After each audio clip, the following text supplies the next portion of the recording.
We spoke about soils, we spoke about climate, we spoke about diversity. The fourth thing is that we should talk about indigenous varietals. Now, you mentioned the fact that we were making wines 2 millennia ago with indigenous varietals, that some of them grow in other areas, such as Aglianico. You find it in California or in Australia, even Fiano.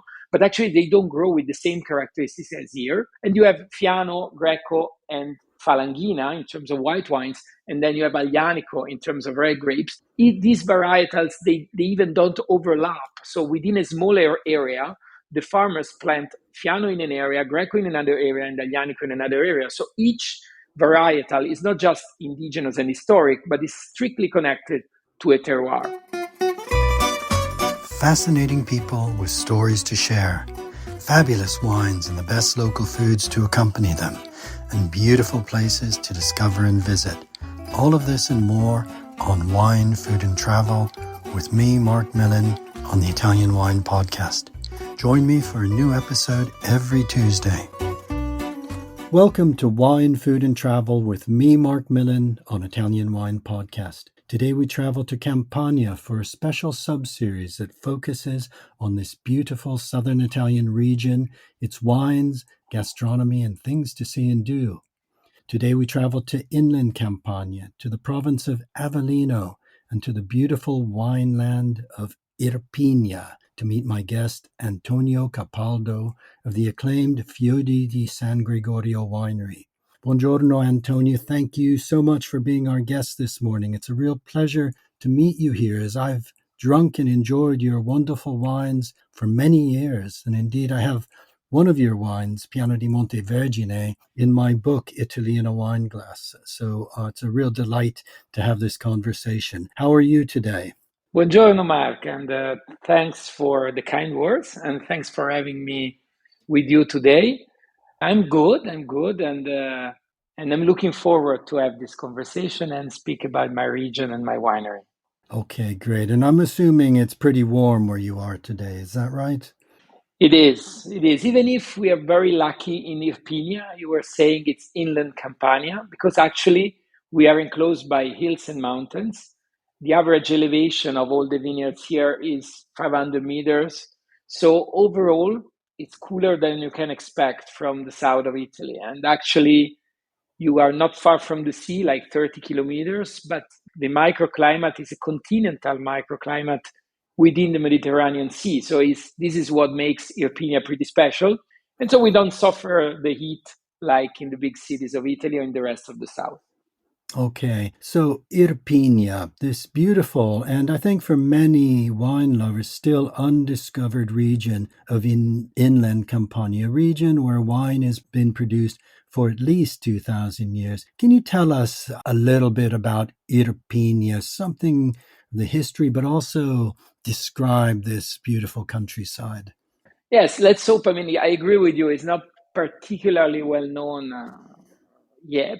So it's something I hope we can help today. First of all, the name comes from the word Irps, which means wolf, because actually the symbol and the icon of Irpinia is actually the wolf, because it's an area that, as I was saying before, it's hills, mountains, wood. So actually you have a lot of wolves living here. It's a surprising south, and it's a surprising context now, because it's very green. And it combines, as we were saying before, it combines the characteristics of an area of mountain with over 150 days of rain per year, 1,500 millimeters of rainfall per year, six times the snow every year, together with the beauty of the Mediterranean context. When you visit Irpinia, the first things that strikes you is that actually you are in an area of that you can expect actually in the north of Italy for all the reasons I said before. But the second thing, once you dig a little bit into it, is that you find yourself in an area that is still very classic. It's very similar to what it would have looked like 100 years ago or 200 years ago, because in terms of viticulture, in terms of farming, in terms of structure of the land. Because actually there are still a lot of small farmers, a lot of small people taking care of their own small plot where they source the grapes, they source also olive oil, they source fruits, etc. And it's still an area that is very strictly connected to agriculture and viticulture in general. Why is that? Because we are we are actually blessed to have, together with the climate I spoke about, a quality of soil that is unparalleled in Italy. When I say quality of soils, I'm not just saying mineral soils. Everybody is talking about mineral soils at the moment. Is the complexity of this minerality, is the source where this minerality comes from, and it's also the variety of mineral components in the soil. Okay, so this is a really, really good picture I think you're giving to our listeners who are located all around the world. And I think it's very important, as you've emphasized, that, it's easy for us to think of southern Italy as always sunny and, the same. We have our own stereotypes of the south, but this mountainous area with looking across to Vesuvius and also the Apennines behind you, this very, very special land with this rich, fertile soil. But the other thing, Antonio, that I think is important is, although this is one of Italy's greatest wine lands, wine regions, it's not an area totally devoted to monoculture. As you say, there are forests, there are the wolves still, and, a mixed farm still part of the feature of the land. Would you say that's a very important uniqueness to Irpinia? Yes, it is. It is. When I hear about big speeches about biodiversity, then I look around and we're very, very lucky here because of the structure of the land that we didn't have the big noble families of Tuscany, so having big estates. So on average, here there was the church owning the land in the past. And it's also the reason why Feudi di San Gregorio, my winery, is called like that, because it literally means estate of Gregory the Great, who was a pope in the 6th century. Very important for the history of the church. But so historically, there was the church owning the land and then giving the land to the small farmers that were actually working on the land. So an average plot here is less than an hectare. Even Feudi di San Gregorio, we have 700 parcels encompassing a total of 300 hectares. So the parcels are very small. Within each parcel, you have the grape, but you have also other form of cultivation, because each farmer needed to sustain himself and his family from the production of this plot. So this diversity, from hazelnut to chestnut to the grape to olive oil, this diversity is strictly really embedded in our culture and in the structure of our land. So when you travel here, you don't find monoculture, but you actually enjoy a very diverse ecosystem that I think is one of the reasons why this area is very charming. And then, of course, we like the stereotype of southern Italy being, Amalfi Coast, Capri, because this helps putting an image on an area. But at the same time, this is very important to stress that the area is pretty different from a production and agriculture and a viticultural standpoint. Absolutely, absolutely. Now, let's just go a little bit deeper into your story, into the story of Feudi di San Gregorio. You mentioned this historical link going back to the 6th century, but tell us how the winery began and your family story. Yeah, with pleasure. But before that, I want to mention only one last thing about the terroir, because I think it's important also in our foundation. No? We spoke about soils, we spoke about climate, we spoke about diversity. The fourth thing is that we should talk about indigenous varietals. Now, you mentioned the fact that we were making wines 2 millennia ago with indigenous varietals, that some of them grow in other areas, such as Aglianico, you find it in California or in Australia, even Fiano, but actually they don't grow with the same characteristics as here. And you have Fiano, Greco, and Falanghina in terms of white wines, and then you have Aglianico in terms of red grapes. These varietals, they even don't overlap. So within a smaller area, the farmers plant Fiano in an area, Greco in another area, and Aglianico in another area. So each varietal is not just indigenous and historic, but is strictly connected to a terroir. And now, when Feudi di San Gregorio, when my family started Feudi di San Gregorio in 1986, was so 40 years next year. So we are getting our birthday next year is pretty important. The idea was, let's put a value on this indigenous varietal that have an incredible tradition, but not many producers here, they are out there in the world. So the mission of Feudi di San Gregorio was bring these varietals around the world, in particular in a moment, because we had a terrible earthquake devastating the region in 1980, in a moment where really there was a crisis in the area, and many people were thinking of leaving actually the production of grapes or production of agriculture and going to work in the north of Italy or outside Italy and in other countries because the area was really, really suffering. So the idea behind Feudi di San Gregorio was this idea of giving an opportunity to create wealth, to create hope, to create future in an area that had an incredible past, but there were only 6 wineries transforming the grape back in 86. Feudi was number 6. Now there are 150. So I would say mission accomplished in the sense that over the last 40 years, the region grew significantly. And I think my winery, together with others, was important in creating this. Now, the other thing that is important to mention is that my family was not coming from wine, which in Italy is quite unusual. Now, usually we say that we have every producer, has at least 10 generations in making wine. In our case, it was not like this. But I think the fresh mindset that was behind the creation of Feudi was also one of the reasons of the success, because we did not want to reproduce recipes that were working in other regions. We did not want to reproduce varietals that were actually very, very, very popular. So we did not plant, of course, Chardonnay or Sauvignon or other varietals here in Italy, but we wanted to find our own way to promote these indigenous varietals. And I think we did a few, the idea behind the winery, the philosophy was always to respect the past, live by the lesson of the past, but being very contemporary in our approach. Contemporary means style of wines that are pretty modern. We were always trying to find the best way to express the varietals. And most of the time is actually by doing less, by being more respectful, by diminishing the impact. And I think this contemporaryity is also in the image, in the label, in the winery that has been recreated that has been built between 2001 and 2004, the new winery, that is pretty interesting from an architectural standpoint, and is also from a wine tourism standpoint, is open every day. We have a restaurant, we have guest rooms. So the idea of being open, fresh, and very contemporary in the approach, I think is one of the elements that characterizes our vision in the wine industry. Okay, well, that is a really, really fascinating story, and celebrating 40 years next year. Antonio, I remember the earthquake when it happened. My wife and I were driving through Campania in November that year, 1980. And we didn't know it. There were no mobile phones. We didn't have any access to news or anything. We were researching our first book. We were very young.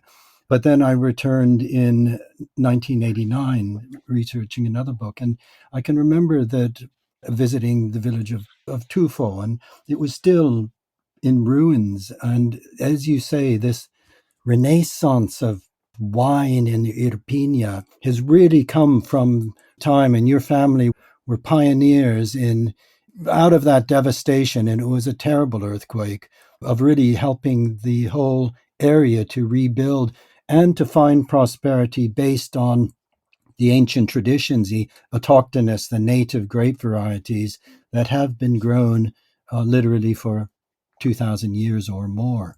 So it's a really important story, an important story of the rebirth of the area, but also of that deep roots into ancient tradition, deep roots that I know in your case, Antonio, are literally deep roots, because you're also very proud of the old vines you have in your vineyards. Can you tell us a little bit about the old vines and the importance of old vines and what they represent to Feudi?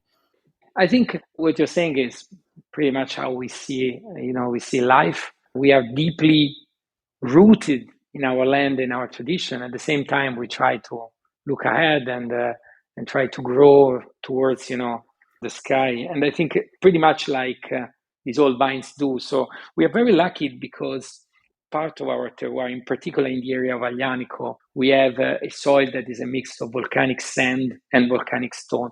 And when the Philosopher destroyed viticulture in most of Europe between the end of the 19th century and the beginning of the 20th century, because of the structure of the soil, the Philosopher could not really move easily in this appellation, in this area. And also the fact that we did not have monoculture, so we did not have massive vineyards, but small parcels, prevented somehow the Philosopher to spread around everywhere. So we had plenty, and in particular, we have one vineyard that is a spectacular vineyard. We call it Vineyard from the King, Vigneto dal Re, and we do a wine that is called Serpico out of it. We have many vineyards, many vines, and in particular one vineyard that are around 200 years old. It's massive trees, 3 meters tall, with spreading for over 6 or 7 meters around, that really are a monument of what viticulture was and what viticulture also means for Europe, for civilization, for everyone. It's interesting because these vines were not that we try, of course, to protect every year, and we use all the genetic materials for all our new vineyards. So all the vineyards that we planted since 1986 came, in particular the one from Piano di Montevergine, this is why you mentioned in your book, that is just in front of it, was the first vineyard we planted at Feudi di San Gregorio with the genetic material of the Vigneto dal Re, or Vigneto of the old vine. So it's part of our story, but it's interesting because these vineyards, they were not meant to produce quality, they were meant to produce quantity, and they were growing in pergola system to allow the farmer to grow vegetables on the ground and maximize somehow the productivity of the small plot that they were owning. Yet over time, these vineyards, somehow they're teaching a great lesson that is interesting also today with climate change discussions, etc. Vineyards adapt.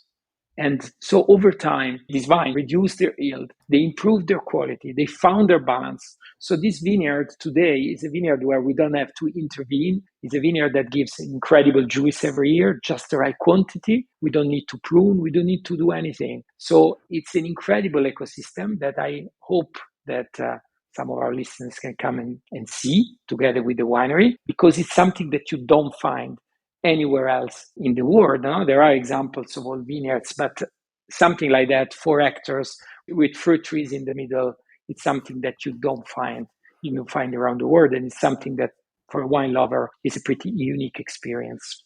Yes, I've actually seen pictures of, I think when the Old Vines project was visiting you, I've seen some wonderful photos of your old vines. Antonio, can we look at these native grape varieties, these 4 native grape varieties, in a little bit more depth? Just a brief overview first of the white grapes of Irpinia, Greco, Fiano, and Falangina. And for our listeners, can you give a brief sort of masterclass in the characteristics of each of those 3 and how it distinguishes these 3 white wines?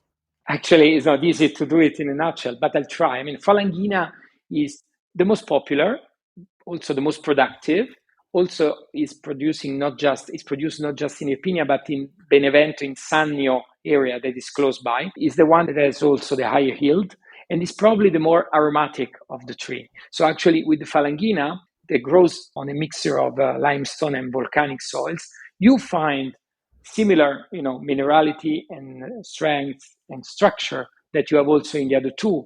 But definitely is a white wine that has a nose expression that is more aromatic, is also probably the simplest of the 3 in terms of, drinking a wine by the glass, is the one that is somehow less strong aftertaste. But it's an incredible, actually, white varietal, no? It's because it has body, thanks in particular to the soil that it can benefit from. It's a varietal that was planted by the Romans. The name Falangina comes from the Latin word falanga, that actually was the name of the stick that was used to squeeze the vines to make the grapes fall. The vines were growing in the pergola system, and so historically the harvest was done with squeezing the vines to make the grapes fall. And falanga was the name of the tool that the Romans were used to do it. Then we moved to Fiano and we moved to Greco. No? I like to talk about Greco first. Greco, the word Greek, tells already a little bit about the origin of this grape.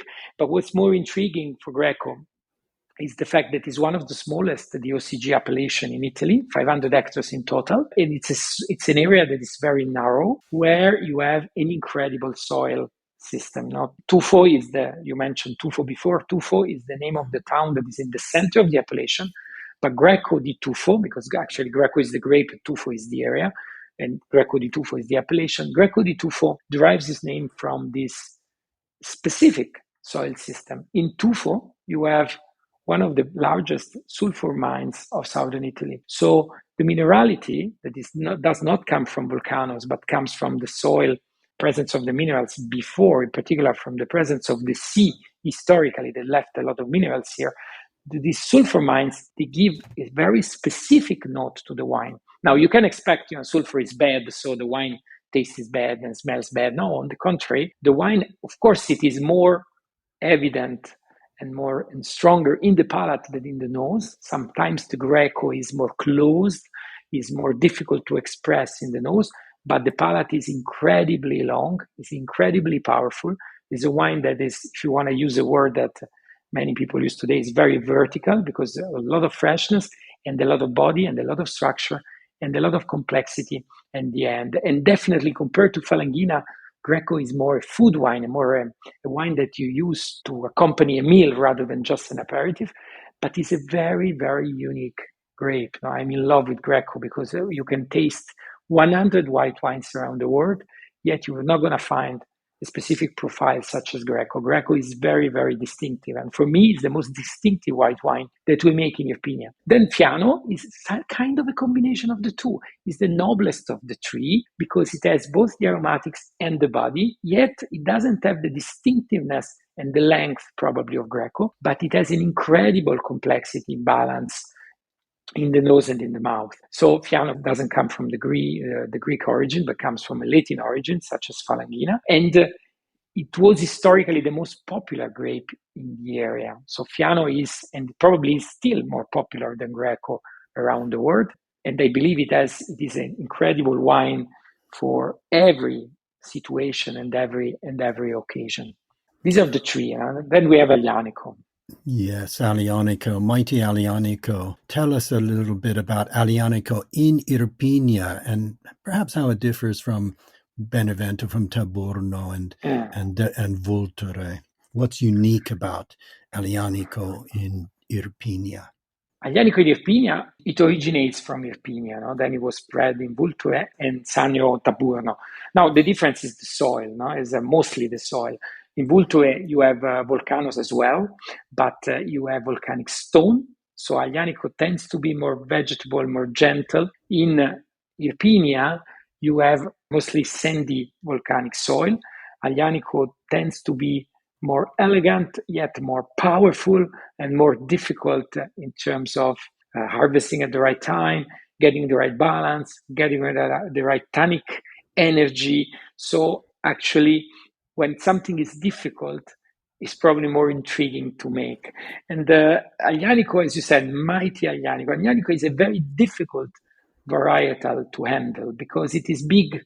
I use a very simple word, but it's big in everything. It's big in alcohol, tannins, color, intensity, structure, everything. So what you need to do is that actually first you need to be harvesting at the right time, because if you harvest in a moment where the grape is unbalanced or it has a little bit of green tannins, then Aglianico, because of the quantity of everything, it doesn't forgive you.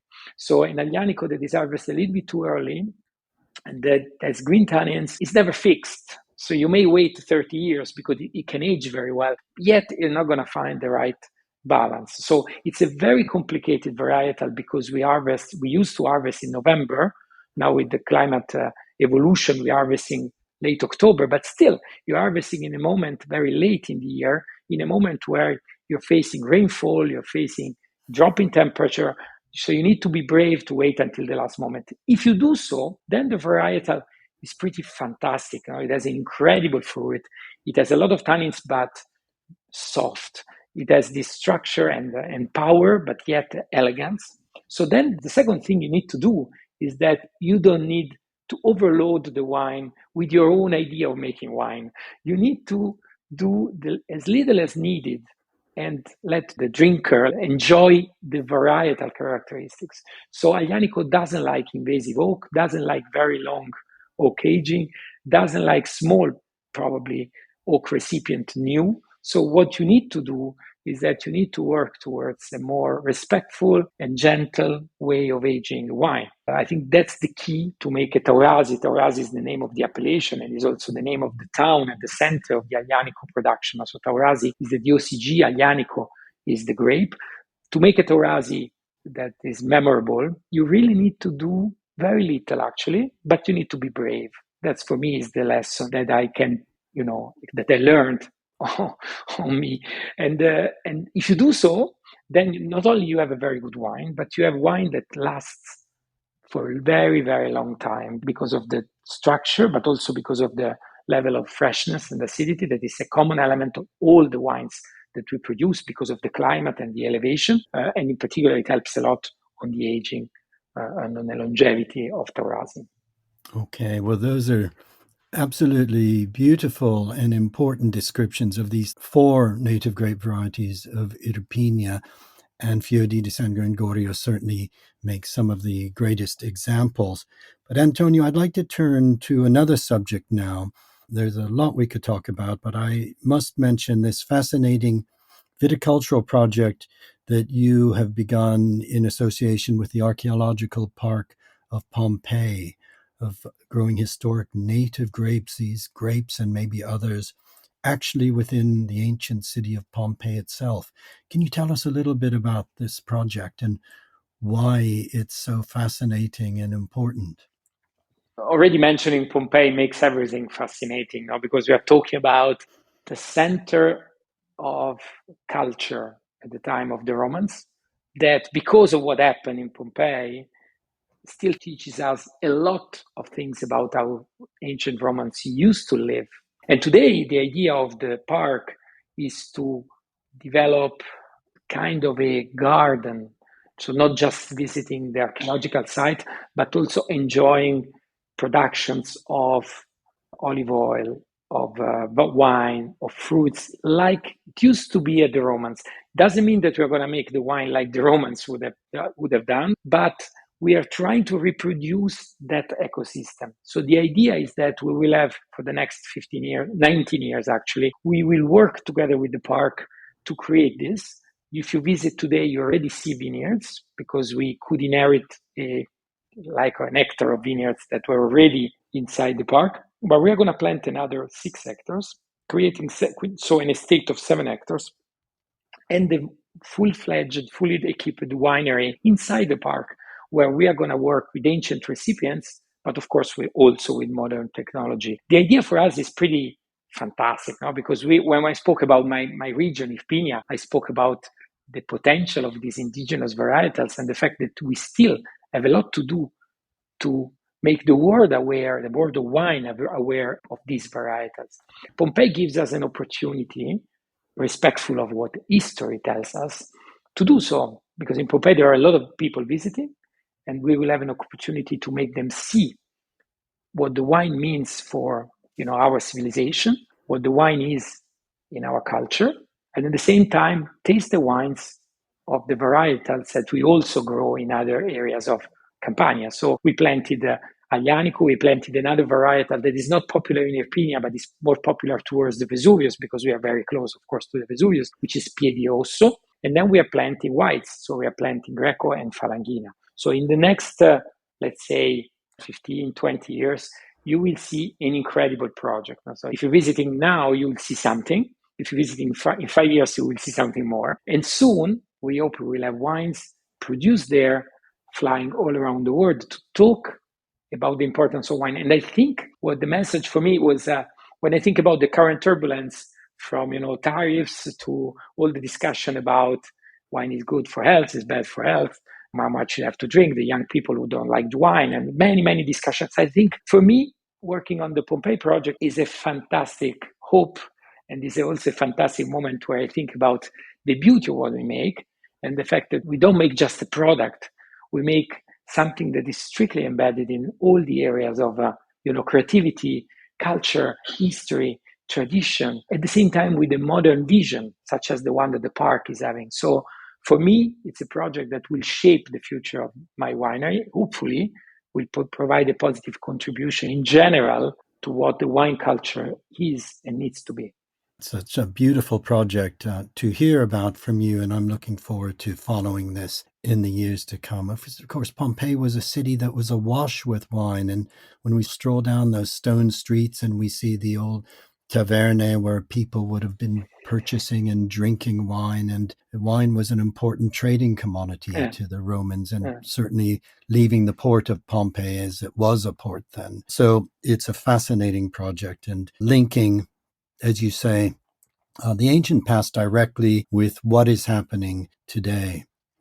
Antonio, I want to turn finally to another important subject that I know is important to you, but also to our listeners and to wine lovers, which is linking gastronomy and hospitality at Feudi. Can you tell us about some of the foods of Irpinia, of your restaurant, and what's exciting to me is for people to be able to come and really taste and experience the authentic foods of Irpinia.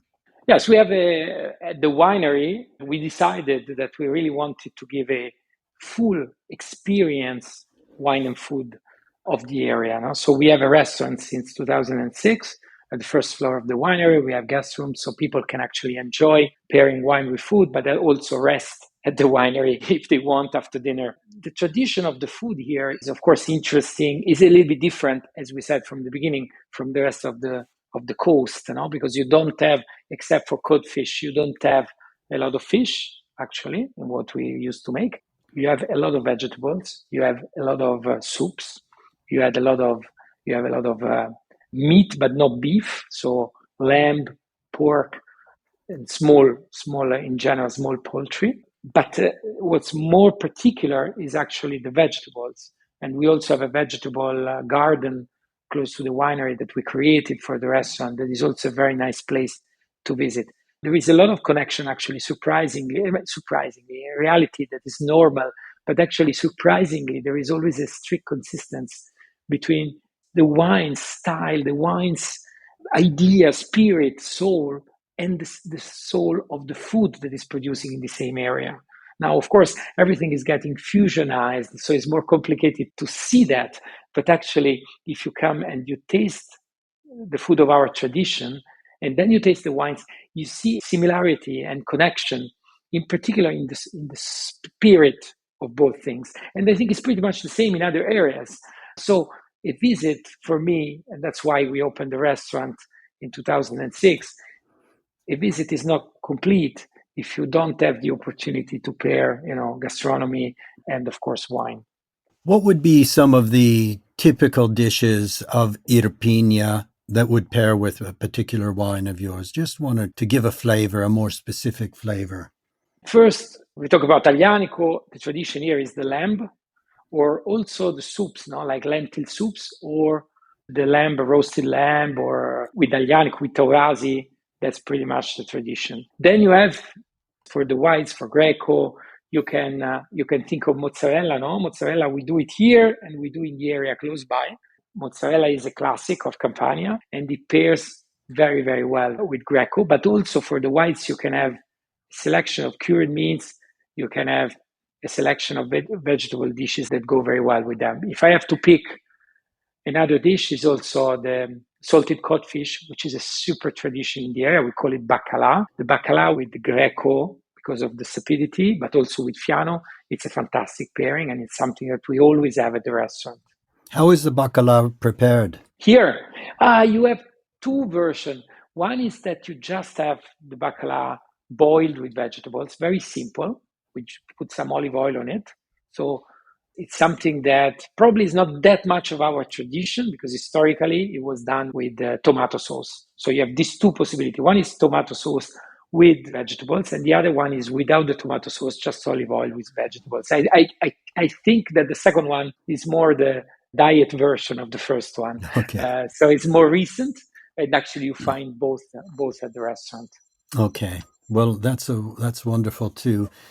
For our listeners to know that Irpinia, I'm hoping people will visit and discover Irpinia, and Feudi di San Gregorio is certainly a place to visit, both to learn about your great wines, but also to really experience the foods and the hospitality of Irpinia. Antonio, it's been a real pleasure meeting you here and learning about your land, your wines, and your projects. And I know there are many projects we could have spoken about. Art at Feudi di San Gregorio, I know, is central to what you do, and other projects that excite me, such as Piano di Montevergine, going up to the International Space Station. But those are subjects perhaps we can take up on another occasion. But in the meantime, thank you so much for being our guest today and sharing your world with us. It's been a real pleasure. Thank you, Mark, and I hope you can come and visit us pretty soon yourself. I very much hope so. I would really, really love to. In fact, I'm hoping to be in Campania in September. So if I can make that, then I will certainly get in touch. Grazie. Thank you. Thank you, Antonio, and I hope to see you soon. Grazie. Bye-bye. We hope today's episode of Wine, Food and Travel with me, Marc Millon, on the Italian Wine Podcast has transported you to somewhere special. Please remember to like, share, and subscribe wherever you get your pods. Likewise, you can visit us at italianwinepodcast.com. Until next time, chin chin.